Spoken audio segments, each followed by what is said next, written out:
If you couldn't tell from my background here, I love villains.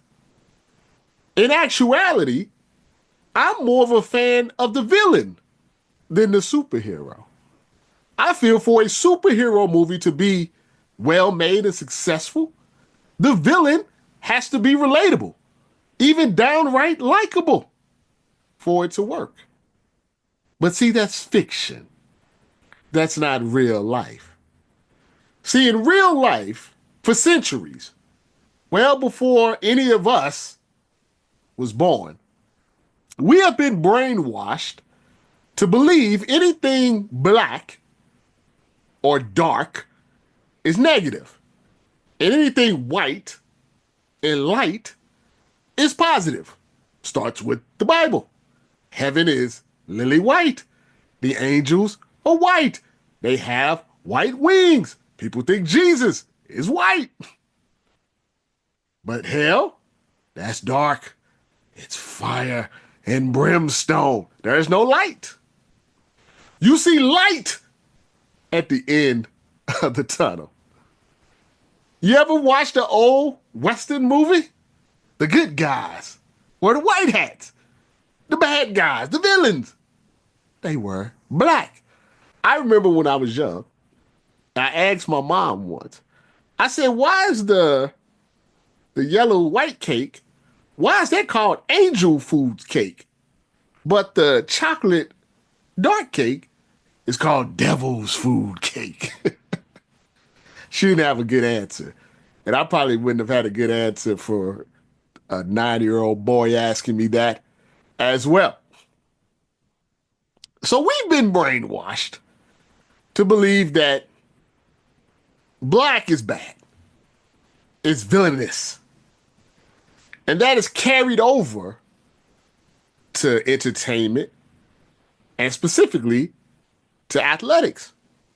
I think the best real life example I can give you that you would probably understand is Floyd Mayweather. Floyd Mayweather was an exceptional boxer in his younger days. He actually went by Pretty Boy Floyd Mayweather. He was a monster. When he was 23 years old, 22 years old, he won his first championship, destroyed a Hall of Famer. And he continued to rise, and he continued to rise, and he continued to rise.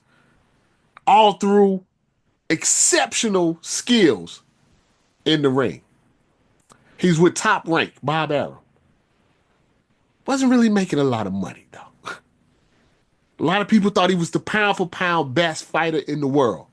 But he wasn't getting the checks like some other people.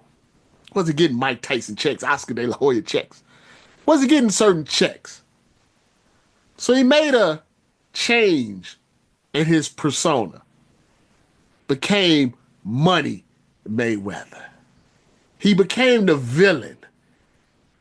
The selections of opponents were strategic.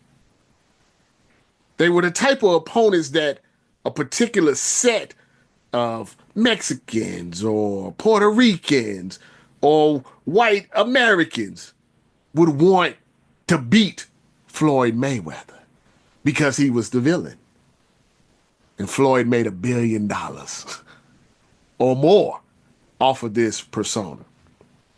We see it in music all the time. The rapper that you perceive is gangster, that's killed a bunch of people, assaulted a bunch of people.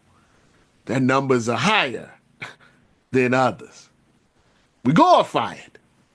Glorify the villain. We feel sometimes, even as media, we have to be the villain to get some attention. We have to be Stephen A. Smith. We have to have the hot takes. We have to be controversial. We have to be the bad guy. And then maybe we'll get $100 million contract. See, Troy Aikman doesn't have to be the bad guy. Tony Romo doesn't have to be the bad guy to get $17, $18 million a year. But Stephen A. Smith, he has to have beef with LeBron James. And that's how he gets his $100 million. I won't lie to you, I'm not a hypocrite. There was a time in my career where I tapped in to the villain persona, dumbed down my lyrics, doubled my dollars. They criticized me for it, but they still yelled holler. I probably own this house because I tapped in to that villain persona. But as I've gotten older and I've gotten wiser, it frustrates me. As Black people, we shouldn't have to do this. We shouldn't have to be the villain. We shouldn't have to be the other person to prop up other people. And the reason I'm doing this video is a former NBA player, Eaton Thomas. Good guy, good brother. Sheds light on a lot of Black issues that need to be shed light on. He did an article. He said, why isn't UConn's Paige Bueckers, why isn't she more loved in the Midwest? Why isn't she as popular as Caitlin Clark? And he pointed out in his article that one of the reasons is she didn't have a Black villain like Angel Reese to help skyrocket her to popularity. Touched the nerve with me because Caitlin Clark didn't need a Black villain. Caitlin Clark was always going to be popular. Angel Reese also didn't need to be a Black villain. Angel Reese was always going to be that girl. They crossed paths. It happened. It helped them both. But the fact that the Black villain has to prop up the white athlete is so wrong. It's such a dangerous thing to put out there that it concerns me how many people think it's true. Paige Bueckers is beloved and has always been beloved. She was a more famous freshman player than Caitlin Clark, by far. The only thing that stopped her momentum were injuries. That's it. She got hurt. She tore her ACL, missed an entire year. Didn't quite come back as fast as some thought. She essentially lost 2 years.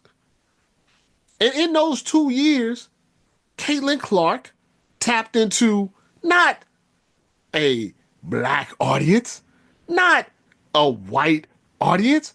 She tapped into Steph Curry's audience, which is worldwide and universal. Why? Because ballers like to see ball. She shoots from the logo. She does assists like Jokic. She has a flamboyantness to her game. Ballers like that. Not because she's white, not because she's Black, not because she's Asian, not because of that. None of that. She just balls. And it's a falsehood that because she is white, she has all of this popularity. I saw in Mr. Thomas's article, he called it the Great White Hope. The Great White Hope. I watched the WNBA finals last year.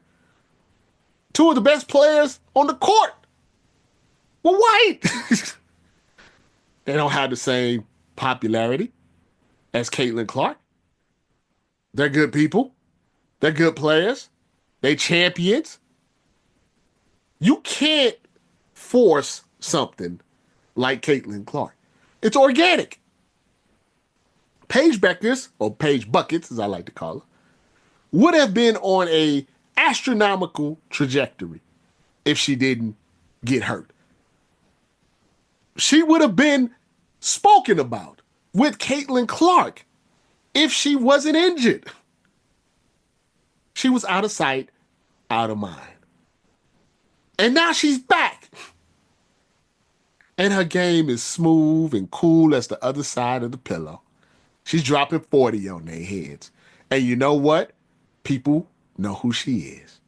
People love her. People like watching her play. People are excited about seeing the women's Final Four. Probably more excited than the men's Final Four.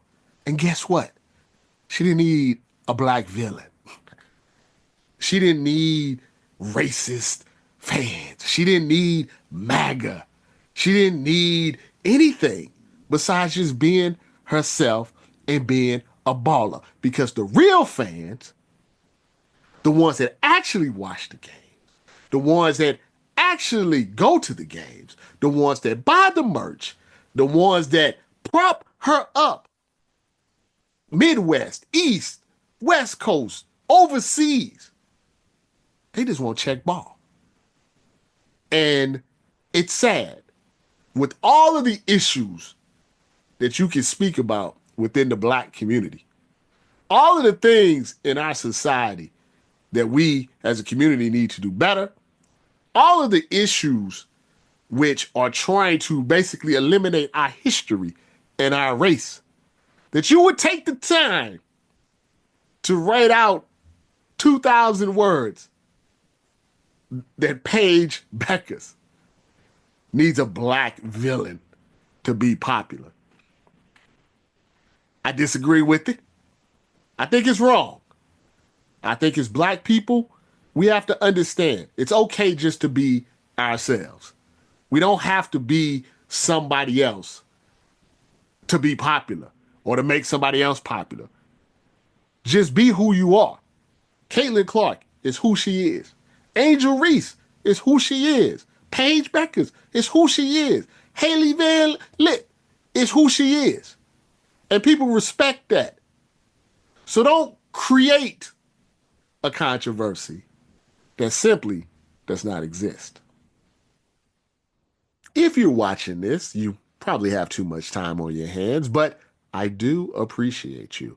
If you can do me a favor, if you can subscribe to our YouTube channel, BSO TV, and our podcast, The Headline King with Robert Littal, and Facts Not Feelings with Robert Littal on all of your podcasting spaces, I would really appreciate that. We're doing daily, weekly videos, insider information, things that you won't be able to get on the website. So please subscribe to these spaces, and therefore you get to see my lovely face on a daily basis.